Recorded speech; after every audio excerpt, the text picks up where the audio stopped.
Salutations à tous et à toutes, c'est FW, donc bienvenue dans cette édition de Deux poids, deux mesures. Deux poids, deux mesures, nous sommes de retour pour évoquer deux choses. La première chose, comme il est de tradition dans cette émission, je vais te parler d'un livre. Le livre, c'est il est venu, pardon, pas il est revenu, mais il est venu libérer les captifs. C'est le livre de Rebecca Brown. Ok. Donc c'est un livre que je t'invite à lire.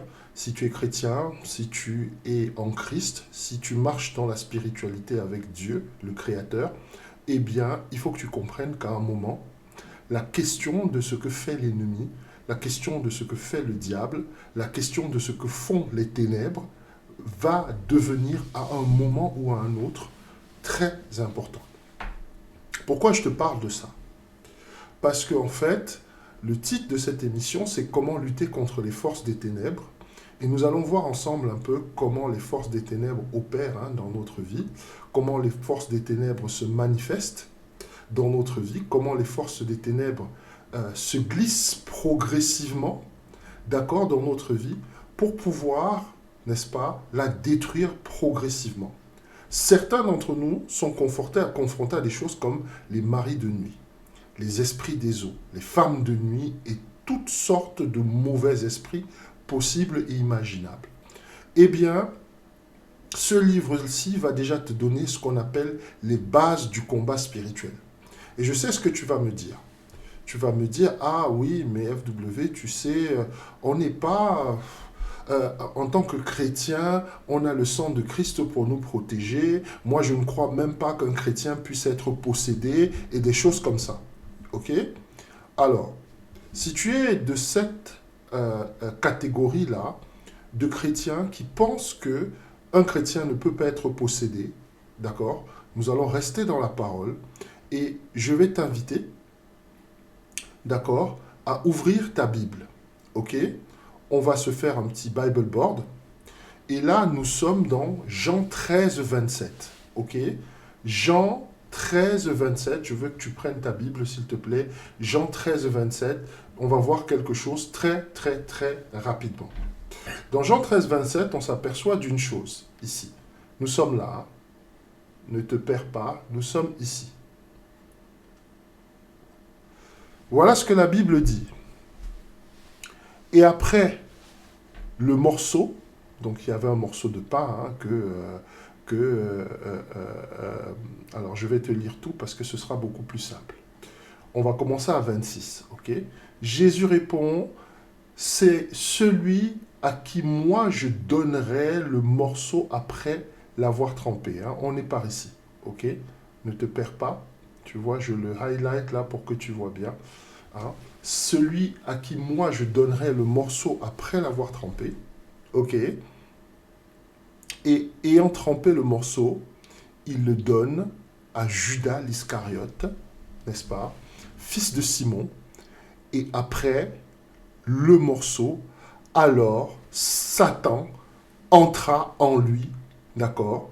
Et Jésus donc lui dit, ce que tu fais, n'est-ce pas, ou ce que tu as à faire, fais-le promptement. Ok.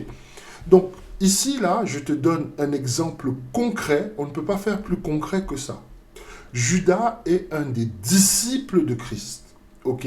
Ce n'est pas à la légère.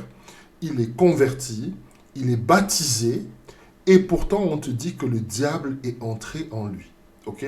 Bon, je ne veux pas revenir ici sur les mécanismes de la possession. On aura peut-être une occasion, dans le cadre de deux poids, deux mesures, de faire cette émission-là spécialement pour expliquer comment est-ce que la possession se manifeste et aussi comment est-ce qu'on arrive à se retrouver possédé.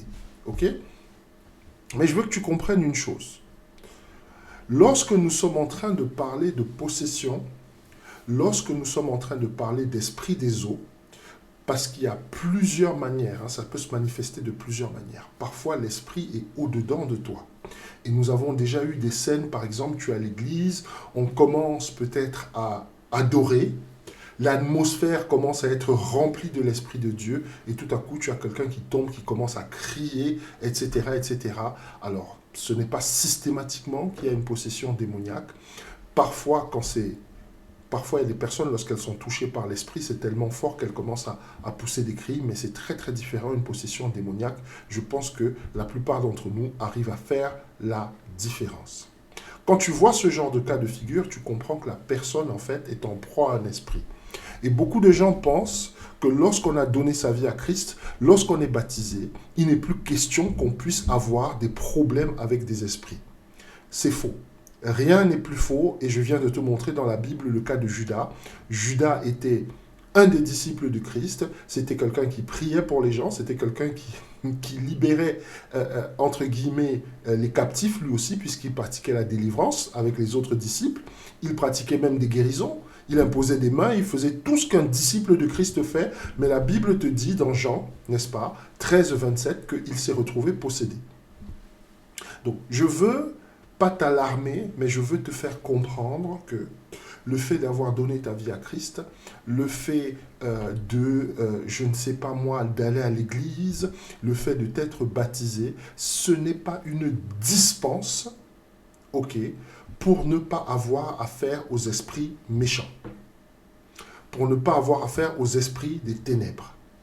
Si toi, tu es en proie à l'esprit des eaux, si tu es en proie à des maris de nuit, si tu es en proie à toutes ces forces-là, je veux que tu comprennes une chose aujourd'hui. D'accord ? Éphésiens 6.12 nous prévient. Éphésiens 6.12 nous dit que nous n'avons pas à lutter contre les forces des ténèbres, contre la chair et le sang, pardon, mais que nous avons à lutter contre des esprits méchants. Je veux que tu restes sur esprit méchant pour que tu comprennes exactement où est-ce que nous allons.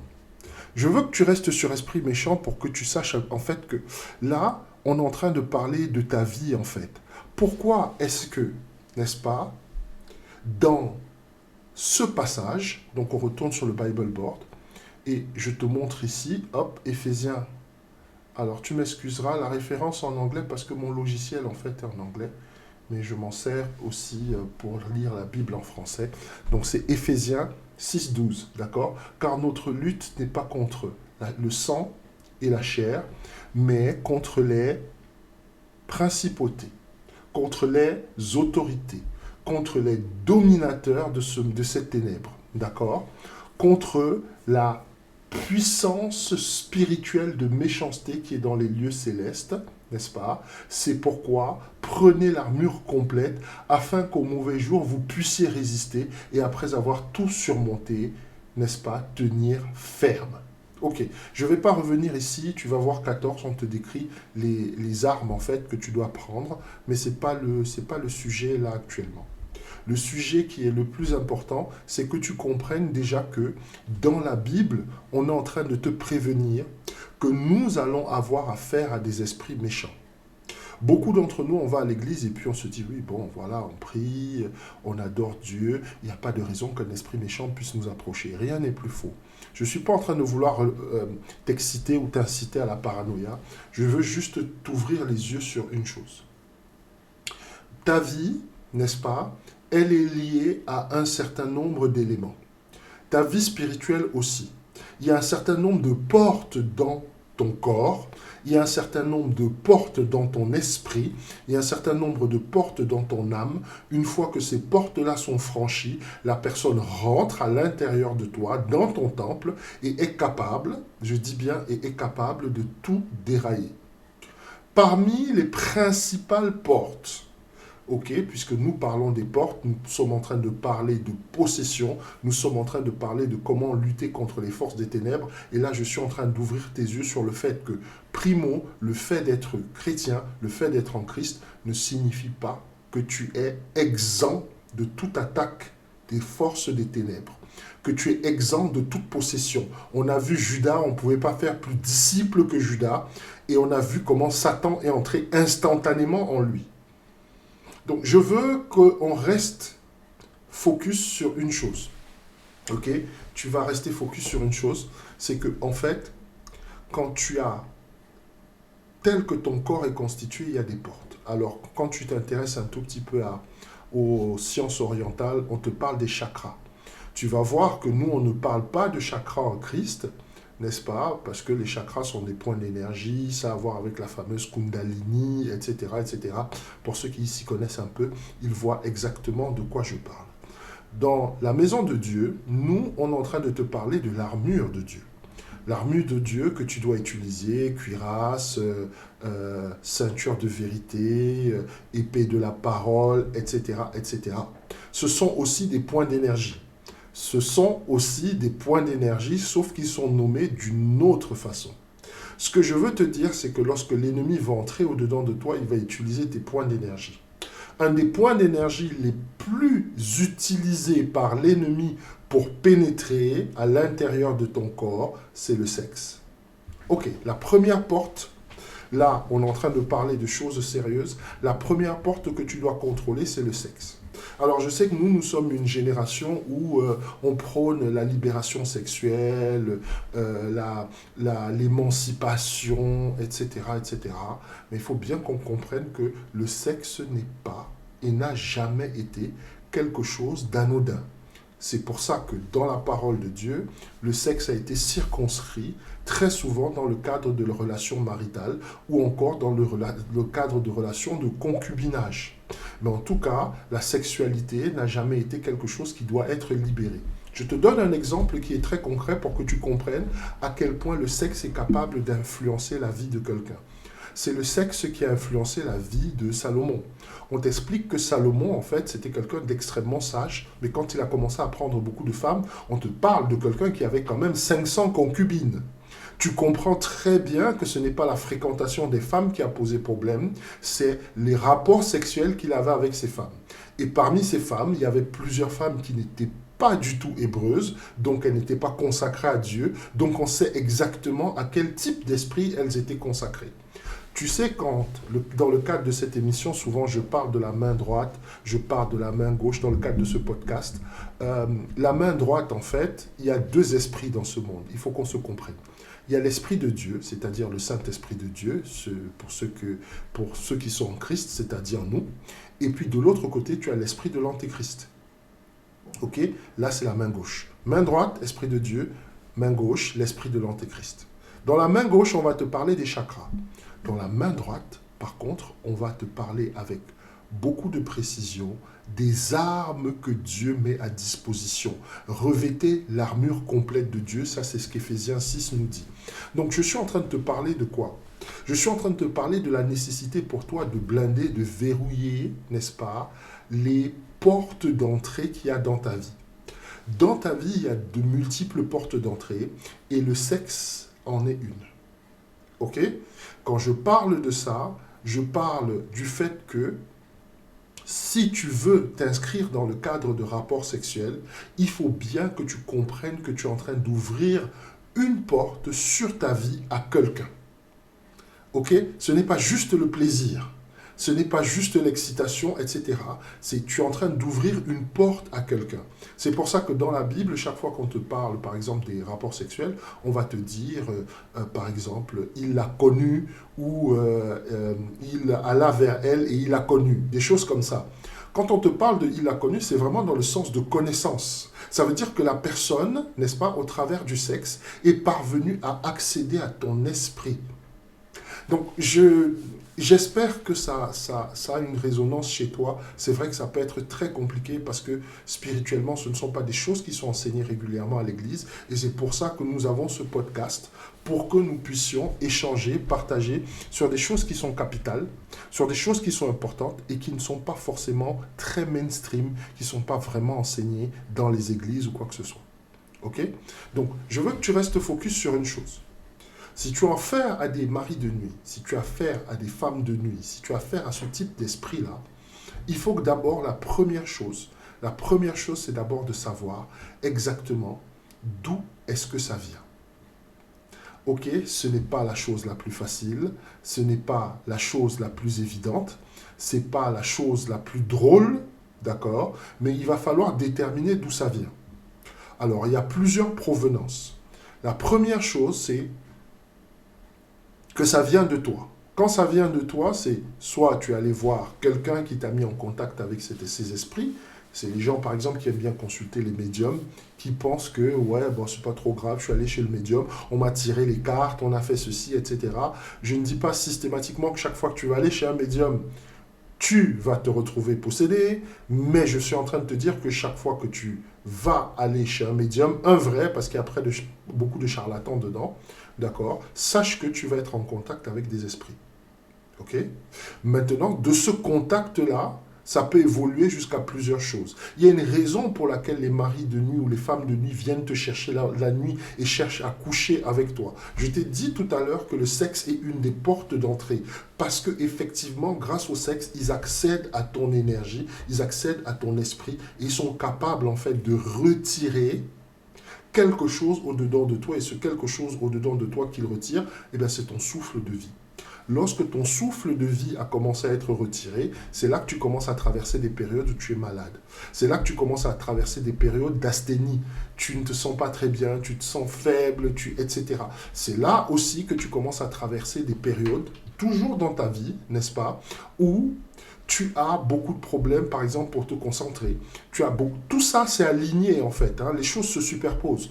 Tu commences à avoir du dégoût pour ton partenaire. Tu commences parfois à avoir des accès de violence pour ton partenaire et tu ne comprends pas. Il te dit quelque chose ou elle te dit quelque chose, tu as envie de la frapper. Je suis en train de te dire que 80% des violences conjugales sont souvent liées à l'esprit des autres. Ok. Généralement, quand les gens ne s'entendent pas, ils ont tendance, n'est-ce pas, à entre guillemets, soit se bouder, soit ne plus communiquer, soit s'éloigner. Il y a des gens qui partent, d'accord? Mais la violence, lorsque nous rentrons dans le cadre de la violence, dans le cadre d'un foyer, d'une famille, comprend que derrière, il y a très souvent l'esprit des eaux, ou encore il y a ce qu'on appelle des esprits guerriers. Ok, donc là j'ouvre encore une autre porte quand je te parle des esprits guerriers, mais c'est très bien qu'on en parle. Il faut que tu saches, surtout si tu es africain, si tu es afro-descendant, dans certaines familles, il y a des personnes qui ont été consacrées à des esprits guerriers. Si c'est ton cas, par exemple, tu vas être une femme, mais tu vas manifester par exemple une force physique incroyable, tu vas avoir une tendance à la violence, et aimer les choses comme la bagarre, quelque chose qui n'est pas très très naturel pour une femme. Tu vas commencer à manifester certains signes, parfois c'est la boisson, parfois tu aimes fumer, tu aimes te comporter comme un homme et tu as la force physique d'un homme. Et tu vas aussi voir que très rapidement, tu vas essayer de dominer physiquement tous tes partenaires. Ok.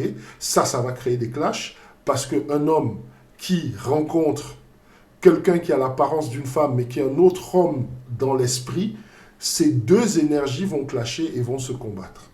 Donc, j'essaye d'ouvrir tes yeux sur un certain nombre de choses. Je sais qu'on parle de plusieurs choses en même temps. C'est peut-être difficile pour toi de suivre, mais je veux, par la grâce de Dieu, que tu restes focus. Donc, aujourd'hui, je veux que tu comprennes que être possédé, ce n'est pas quelque chose qui est rare dans la maison de Dieu. Si toi, tu as affaire à des esprits méchants, ça ne veut pas dire que c'est parce que tu ne sais pas prier. Si toi, tu as affaire à des esprits méchants, tu es peut-être possédé ou encore tu es harcelé par des maris de nuit, des femmes de nuit, etc. Des incubes qui arrivent, des succubes qui viennent te déranger. Donc, incubes, ce sont des esprits qui sont à l'intérieur de toi, d'accord? Et très souvent, lorsque c'est le cas, tu te retrouves prisonnier dans ton propre corps, ces esprits-là prennent le contrôle et tu ne te souviens, pas que tu ne te souviens plus, mais tu es là, mais tu es dans ton corps et tu n'arrives plus à faire quoi que ce soit, tu n'arrives plus à faire aucun mouvement et il t'amène à faire des choses que tu ne veux pas. Généralement, avec les femmes, c'est assez compliqué pour elles parce que déjà physiquement, c'est pas la même force. Et quand tu te retrouves dans cette situation où tu es prisonnière de ton propre corps et que c'est un esprit qui prend le contrôle, cet esprit-là va t'amener à faire un certain nombre de choses, des choses que tu ne veux pas, parfois aller coucher à gauche et à droite, et après quand tu reprends le contrôle de ton corps, n'est-ce pas, tu te sens complètement souillé. Et ça peut aussi t'expliquer beaucoup de choses, n'est-ce pas, par rapport à un sujet qui est tabou dans la maison de Dieu, mais que je vais aborder ici, c'est la question du viol et c'est la question de l'inceste. Chaque fois que tu entends parler de viol, tu entends parler d'inceste, sache qu'il y a l'esprit des eaux derrière parce que c'est lui qui contrôle généralement tout ce qui se rapporte au sexe. Ok? Et tu vois par exemple qu'il y a beaucoup de gens, on te dit, pour la plupart des délinquants sexuels, que ce sont des personnes qui ont elles-mêmes subi de la violence sexuelle. Ok? Et si tu te focalises là-dessus, tu vas t'apercevoir, et par rapport à ce que je te disais, que les esprits peuvent se transmettre par le sexe. On a quelqu'un qui est possédé, qui va violer une autre personne innocente et faire en sorte que les esprits qui sont en lui traversent, n'est-ce pas, puissent aussi posséder la personne. Et la chaîne se poursuit au fur et à mesure que les viols se répètent. Parce que ce sont ces esprits-là qui encouragent les personnes qu'ils possèdent à aller violer d'autres personnes pour qu'ils puissent accéder à d'autres corps, accéder à d'autres énergies et continuer à les vampiriser. Donc, je t'explique un peu le process. Alors, je sais que ça fait peur. Je sais que déjà, peut-être tu es en train de te crisper là derrière ton écran, ou si tu m'écoutes avec ton casque ou peu importe, tu es en train de te poser mille et une questions. Deux poids, deux mesures. On a fait ce podcast en fait parce qu'il y a plein de choses qui ne sont pas dites dans la maison de Dieu. Soit les hommes de Dieu, les femmes de Dieu ne veulent pas les aborder, ou encore elles ne peuvent pas les aborder. Mon but n'est pas de rendre gloire aux ténèbres, mon but est d'apporter des éléments à des personnes qui parfois sont en difficulté et qui ont envie d'en sortir. Donc il est important de reconnaître l'ennemi. Je t'ai dit, très important, la première chose que tu dois faire, si tu as constaté qu'il y a une femme de nuit et un mari de nuit, ou il y a un esprit méchant qui vient te déranger tout le temps, ça peut se manifester sous la forme de rêve, c'est-à-dire que tu rêves que quelqu'un essaye en fait de coucher avec toi. Si tu es un homme, la personne essaye de te séduire. Ça peut être aussi sous forme de vision. Tu as des visions comme quoi il y a quelqu'un qui t'approche et qui essaye de te toucher. Ça peut aussi se manifester de façon réelle, c'est-à-dire que tu es dans ton lit, surtout le matin ou dans la nuit, et tu sens la présence de quelqu'un dans le lit, mais tu n'arrives pas. Quand tu ouvres les yeux, tu ne vois personne autour de toi. Si c'est ton cas, comprends qu'il y a certainement un mari ou une femme de nuit qui opère. Ok? Si tu arrives à cette conclusion-là, je voudrais par la grâce de Dieu que tu te focalises sur le premier point. Il faut savoir d'où ça vient. Il faut absolument savoir d'où ça vient. Avant de commencer quelque travail spirituel que ce soit, il faut d'abord que tu puisses déterminer et reconnaître l'ennemi. Ça, c'est extrêmement important. Pour reconnaître l'ennemi, on part d'un principe. Soit ça vient de toi, c'est-à-dire d'une action que tu as faite, et je t'ai parlé tout à l'heure des personnes qui vont consulter les médiums, je t'ai parlé tout à l'heure de personnes qui vont, je ne sais pas moi, chez des marabouts pour avoir du succès, etc. Ou des personnes qui pratiquent l'occultisme. Il y a des personnes qui sont dans la maison de Dieu, en même temps, qui sont dans la main droite et qui utilisent aussi les chemins de la main gauche. Ils sont dans la maison de Dieu, mais ils pratiquent l'occultisme, ils ont des petits bouquins qu'ils lisent, etc. Et ils font des expériences. Okay? Si tu es cette personne-là, il faut que tu comprennes bien que ce que tu es en train de faire est lourd de conséquences. On est d'accord? Ce que tu es en train de faire est lourd de conséquences. Donc, si ça vient de toi, tu dois déjà savoir. Maintenant, ça peut venir d'ailleurs, et ça peut venir de choses extérieures. Quand je te parle de choses extérieures, ça peut être quoi? De la même manière que nous, en Christ, nous avons pour coutume de consacrer nos enfants à Dieu, tu vois, ça se fait très souvent à l'église, lorsque l'enfant naît, puisqu'on ne peut pas le baptiser, surtout pour nous. Moi, je suis issu de l'église baptiste à la base, puisque lorsque l'enfant est né, on l'amène au temple et puis on prie pour lui, on le consacre à Dieu. Sache que de la même manière, nos amis de la main gauche, puisqu'ils n'ont rien inventé, ils récupèrent les mêmes principes que nous avons dans la maison de Dieu. Il y a des familles entières qui sont consacrées à des esprits. Si tu es afro-descendant, si tu es africain, sache que dans ta famille, il y a des totems. Okay, des totems, c'est-à-dire des esprits familiers. On a déjà eu à parler ici un tout petit peu des esprits familiers dans le cadre de cette chaîne, dans le cadre de ce ministère. Peut-être qu'on aura encore une autre émission là-dessus, un podcast ou encore un moment de partage tout simplement là-dessus. Mais je veux insister sur quelque chose qui est très, très, très important. Peut-être que ta famille t'a consacré à l'esprit des eaux. Peut-être que c'est ta famille, alors soit c'est la famille, soit ça a à voir avec l'endroit où tu nais. Si tu nais dans un endroit, ou si ta famille est issue d'un endroit où les eaux sont prévalentes, sache qu'il y a déjà un lien entre toi et l'esprit des eaux. Et à partir de ce lien-là, il peut déjà y avoir beaucoup de choses.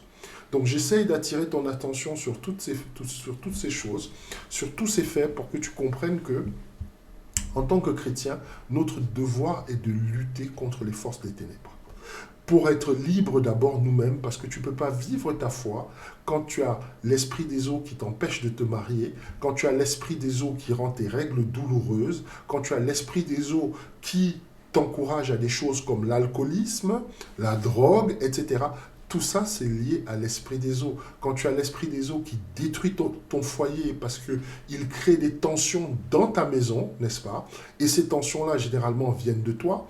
Ou encore, il peut exercer sur toi un changement, et je parle de ça parce que nous parlons de marques qu'il peut mettre sur ton visage, par exemple, spirituellement, pour que lorsque ton mari te regarde, qu'il soit pris de dégoût ou qu'il soit pris de mépris. Et ces marques-là, il y a des gens qui se baladent avec ces marques sur le corps. Et ils ne comprennent pas chaque fois qu'ils sont quelque part, que ce soit un nouveau boulot, que ce soit un mariage, que ce soit une relation, que ce soit même dans un quartier, les choses se passent systématiquement mal partout où ils vont. Et ils commencent à croire qu'ils ont la poisse. Ils commencent à croire qu'ils ont la malchance. La malchance n'existe pas. Ou spirituellement, il y a une force qui est en train de travailler, d'accord? Et dans ce cas, pour toi, et dans ce cas, tu as ce que le monde appelle la chance, ou tu as spirituellement une force qui est en train de travailler contre toi, et alors tu as dans ce cas ce que le monde appelle la malchance. Mais dans les deux cas, il faut que tu comprennes que ta libération, elle va dépendre d'un certain nombre de choses. Donc là, on a déjà déterminé d'où ça vient. Ça peut venir de toi, et ça peut venir d'ailleurs. Quand ça vient d'ailleurs, c'est soit ta famille, soit encore, n'est-ce pas, peut-être que tu descends, n'est-ce pas, d'une lignée de personnes qui ont pratiqué le satanisme. Parce qu'il y a le satanisme générationnel. Et si c'est le cas, généralement dans ta famille, tu finis par le savoir, à moins que tu n'aies plus aucune connexion avec eux. Là, je parle de personnes qui sont par exemple orphelines et qui ont perdu de vue leur famille. Mais dans les deux cas, tu finiras par savoir parce que un signe que tu as été très tôt consacré, d'accord, aux forces des ténèbres, tu vas avoir, étant déjà tout petit, c'est-à-dire pendant ton enfance, tu vas avoir une attirance incroyable pour l'occultisme. Tu vas avoir des facilités à faire des expériences occultes. Tu vas avoir une capacité, n'est-ce pas, à absorber de la littérature occulte à un très très haut niveau. C'est-à-dire que tu auras, je ne sais pas moi, peut-être 12 ans, et tu liras des bouquins occulte, que même des personnes de 30 ans qui sont déjà versées dans l'occultisme depuis une dizaine d'années n'arrivent pas à comprendre, mais toi, tu vas arriver à les comprendre très facilement. Ça, c'est un des signes d'une personne qui a déjà été consacrée, même parfois avant sa naissance, à l'occultisme. On voit ça souvent dans les familles qui sont dans des choses comme dans des écoles de mystère comme la Rose-Croix, comme la franc-maçonnerie, etc., etc., etc., etc. Donc quand je te parle de la Rose-Croix, c'est la Rose-Croix à Morque ou la Rose-Croix d'or, peu importe, tout ça c'est la même chose. Okay? Donc j'essaye de te faire comprendre un certain nombre de choses. Même par rapport à la possession, une autre des portes d'entrée, c'est les fameux chakras. Pour ceux qui aiment pratiquer le yoga, je ne parle pas du yoga où tu fais des étirements, il y a une autre version du yoga, un yoga qui est transcendantal, où on te demande d'ouvrir tes chakras, où on te demande de faire le vide dans tes pensées, etc., etc. Ce type de méditation-là, eh bien, elle est très très souvent la porte, n'est-ce pas, de la possession, parce qu'une fois que tes chakras sont ouverts, tu ne peux plus faire le tri entre ce qui entre et ce qui n'entre pas. Ok? Donc, je te donne tous ces éléments pour que nous puissions voir ensemble, on va faire un whiteboard très rapide, pour que nous puissions voir ensemble, en fait, comment tu vas pouvoir combattre, n'est-ce pas, efficacement, les esprits des ténèbres. Alors, là, je te donne les bases du combat spirituel, ok? La première base, c'est de reconnaître et connaître l'autorité du Christ. Ça te semble être très vague comme concept, mais il faut que tu puisses comprendre que le mot puissance, quand on te dit que Dieu est tout puissant, la puissance est d'abord basée sur une seule chose, l'autorité et la soumission. Ok. Donc là, j'insiste sur cette notion, n'est-ce pas, de puissance. J'insiste sur cette notion d'autorité parce qu'il y a des gens qui qui connaissent l'autorité de Christ, n'est-ce pas? Mais ils ne veulent pas la reconnaître. Je te donne un exemple, d'accord? Tu connais l'autorité de Christ, tu as donné ta vie à Christ, et il y a certains domaines de ta vie où tu ne permets même pas, n'est-ce pas, que la parole de Dieu que tu connais puisse être mise en pratique. Ça peut être ta vie sentimentale. Si tu es cette personne qui n'arrive pas à se marier, cette personne qui n'arrive pas à trouver, entre guillemets, chaussures à son pied, etc., chaque fois qu'il y a un homme qui vient, il y a un homme qui part, c'est qu'il y a un problème avec ta connaissance et ta reconnaissance de l'autorité du Christ. Pas le temps de revenir dessus là maintenant parce que ça va être compliqué, mais j'essaye simplement de te dire que toutes les parties de ta vie que tu ne soumets pas totalement à Dieu, ce sont des parties de ta vie où l'ennemi va se manifester. Je te donne toujours cette image, hein, cette métaphore d'une ferme. Tu peux être ce fermier qui décide que dans sa ferme, il ne va rien planter. Okay. Dans sa ferme, il a décidé, ben, je ne plante rien, tant pis, ça n'a qu'à... voilà, je suis un fermier feignant, je ne plante absolument rien. Ce n'est pas parce que tu n'as rien planté que rien ne va pousser. C'est la même chose avec l'autorité de Christ. Tu peux décider que tu ne reconnais pas cette autorité, eh bien le diable va faire pousser des choses dans ta vie en fait. Pourquoi? Parce que ces choses ne sont pas soumises à l'autorité de Christ. À partir du moment où elles ne sont pas soumises, ça veut dire qu'elles échappent à son autorité. Et à partir du moment où elles échappent à son autorité, ça veut dire qu'il peut se passer toutes sortes de choses dans ta vie.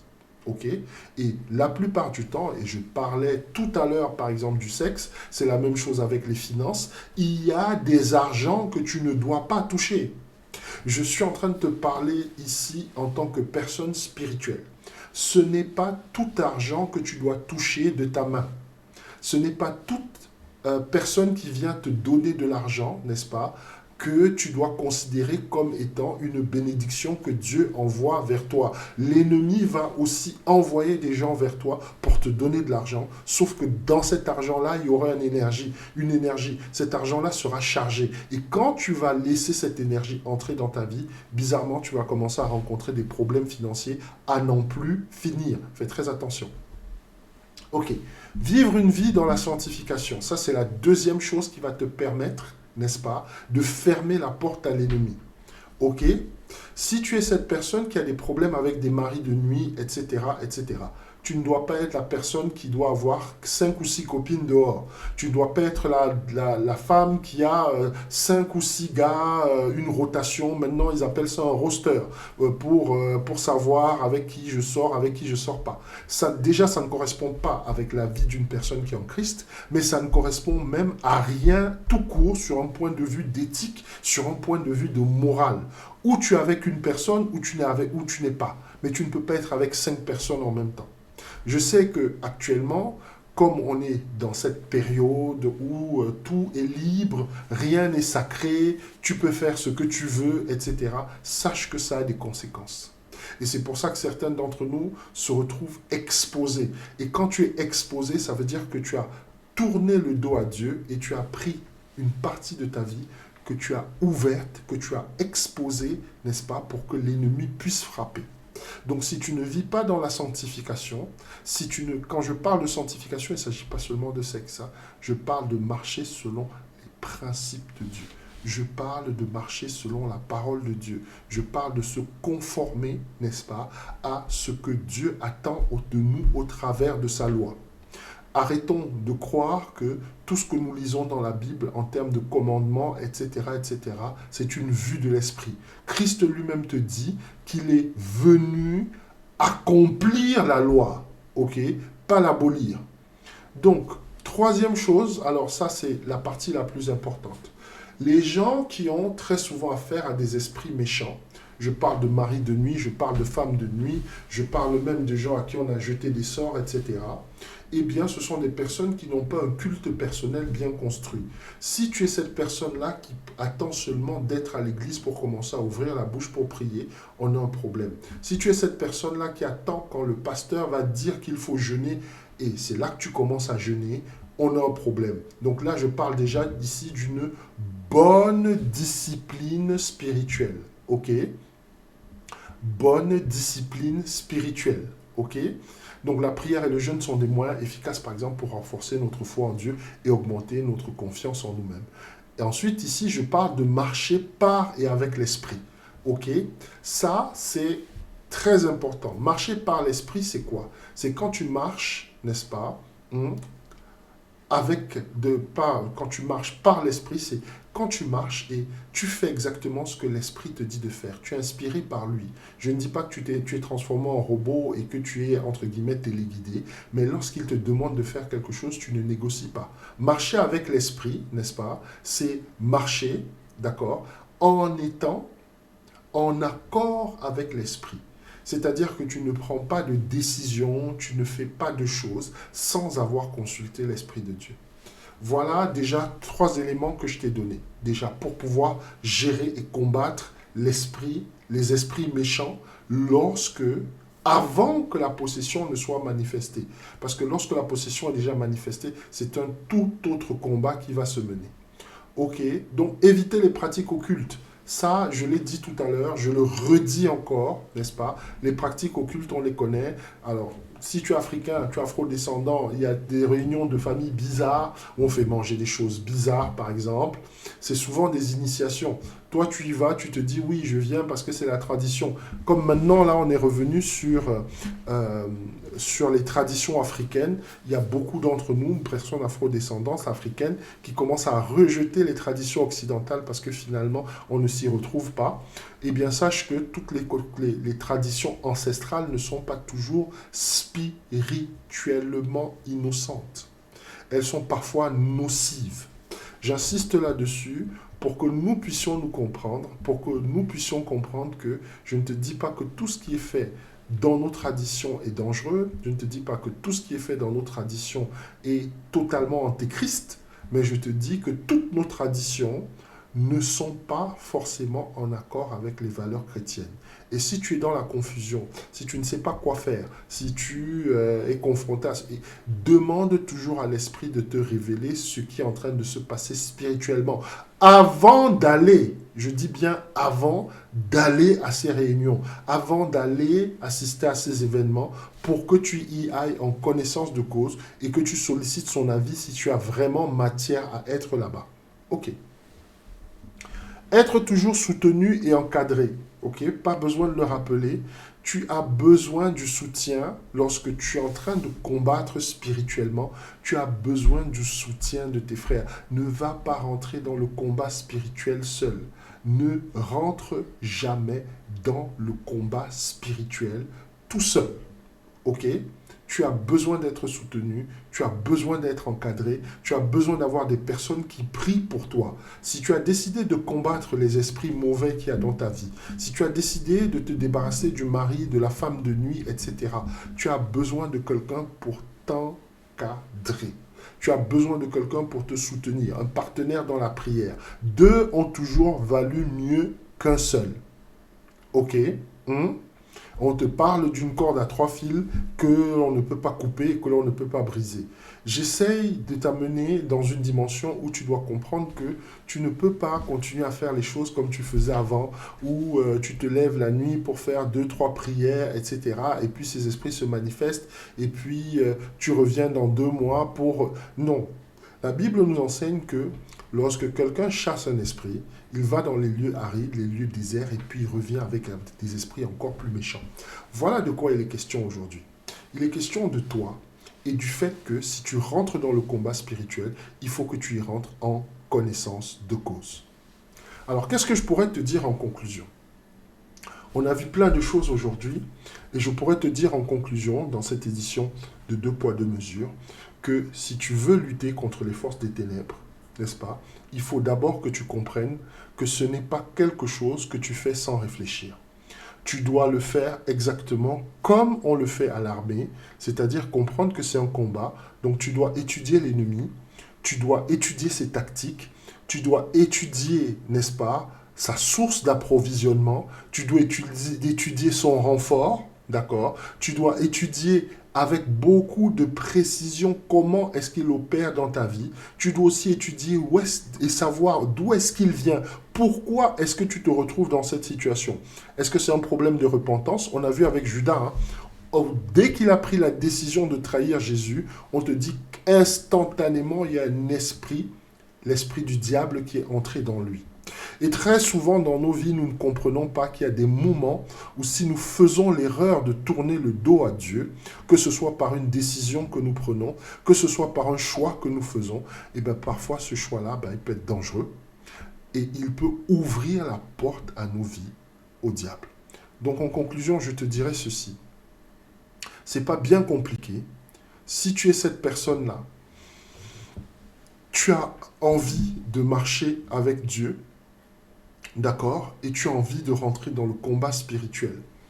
La première chose que tu dois faire, c'est reconnaître et connaître l'autorité du Christ. Très important, d'accord. La deuxième chose que tu dois faire, c'est tu dois absolument, je dis bien absolument, marcher, n'est-ce pas, avec et par l'Esprit. Ok? Tu dois aussi vivre une vie dans la sanctification. De la même manière, tu dois avoir un culte personnel qui est bien construit. Ok? Et tu dois éviter à tout prix les pratiques occultes. Et pour finir, tu dois être soutenu et encadré. Ne fais pas les choses en loup solitaire, ne fais pas les choses en cow-boy solitaire. Sois une personne qui comprend que c'est une guerre et que quand tu pratiques une guerre, quand tu te lances dans la guerre, il faut absolument que tu puisses avoir une arrière-garde, parce que l'ennemi peut venir dans le dos, une avant-garde, tu dois avoir des éclaireurs, tu dois avoir toutes ces choses-là qui te permettent en fait de gagner la bataille. Et ce que je suis en train de te dire aujourd'hui, alors on n'a pas forcément le temps, pour des raisons de temps, je ne peux pas parler indéfiniment de ça, c'est que tu dois prendre la décision, parce que tu ne peux plus continuer à vivre avec cet esprit qui te dérange. Tu ne peux plus continuer à vivre avec cet esprit qui dérange tes finances. Tu ne peux plus continuer à vivre avec cet esprit qui dérange ta santé. Tu ne peux plus continuer à vivre avec cet esprit qui te fait marcher sur des chemins que Dieu n'a pas prévus pour toi. Et je vais te dire quelque chose aujourd'hui. Tu es cette personne-là qui doit certainement changer les choses, qui doit prendre cette décision. Et si tu prends cette décision-là, eh bien, sache que ce livre que je suis en train de te montrer va t'ouvrir les yeux sur plein de choses concernant la délivrance.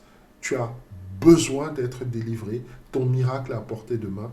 Il faut simplement qu'à un moment, tu te décides, n'est-ce pas, à marcher sur le chemin de ta délivrance. Moi, je sais une seule chose, c'est que quelle que soit, n'est-ce pas, la dureté et la difficulté de ta bataille, nous sommes déjà plus que vainqueurs. D'accord? Le combat spirituel est certes réel, mais notre Dieu à nous, il est plus grand que le combat spirituel. Donc rentre dans la bataille sachant que, n'est-ce pas, Dieu est avec toi et qu'il ne t'abandonnera jamais.